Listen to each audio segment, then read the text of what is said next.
पर उपकारी नेणे पर निंदा पर स्त्रिया सदा बहिणी माया. पर उपकार किती करायचा आहे? कोणी वर्गणीला आलं तर 1,00,000 रुपये द्यायचे. 1,00,000ची बहुतेक तुमच्याकडे कंपल्सरी नाही. जी जमेल ती उपकार करायचा आहे. तुका म्हणे फार, पण दुसरा पर्याय लगेच दिलाय. तुमच्याच्यानं निमित्त लागेल आणि तुम्ही काम टाळतात असं सांगितलेलं. म्हणजे तुम्हाला उपकार करायचा आहे. तुका म्हणे फार, थोडा तरी उपकार. थोडा म्हणजे किती? थोडक्यात एक उदाहरण सांग. तुम्हाला पहिल्या चरणात सांगितलं की तुम्ही उत्तम मार्गाने पैसा कमवता, तुमच्याकडे आता 50,000 रुपये आले.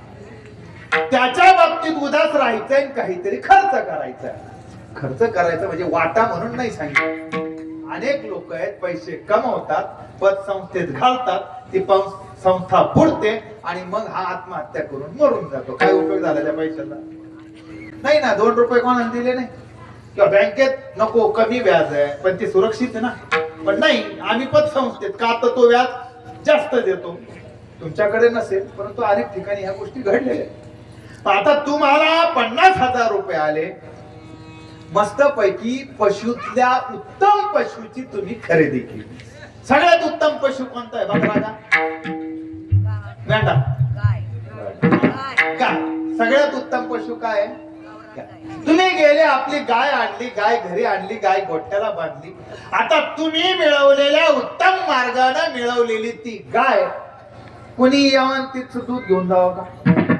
नाही. तुकोबारायाने सांगितलं तुमच्या पैशाने तुम्ही आणलेली गाय, ती गाय तुमची म्हणून त्या गायीचं दूध पण तुमचं आहे. तुम्ही त्या दुधाला काय करता?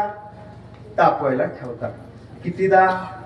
एकदा तापून भागत 3दा तरी ते तापलं पाहिजे. म्हणजे काय निघाल? साय. बर, साय वाटायची आहे का? नाही ना. गाय कोणाला द्यायची ना, दूध कोणाला द्यायचं. गाय तुमची, दूध तुमचं, साय तुमची. आता त्या साईचं काय करायचंय? तिला बरणीत टाकायची आणि तिला घुसळायचं आणि तिचं काय तयार करायचं? लोणी. काय तयार करायचं? लोणी. गाय तुमची, दूध तुमचं, साय तुमची, लोणी तुमचं. आता लोण्याचं काय करायचं? वाटायचं लोकांना? तूप काढायचं. हा, लोण्याचं काय करायचं? तूप काढायचं. भले पाहुणा आल्यावर त्याला नका का धारभर वाढायला, काही हरकत नाही. अजिबात सांगितलेलं नाही.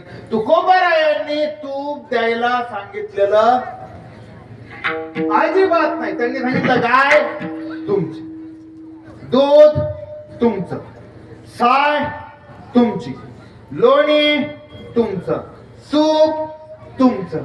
नका घालू दूध जयामध्ये सार, ताकाचे उपकार तरी करा.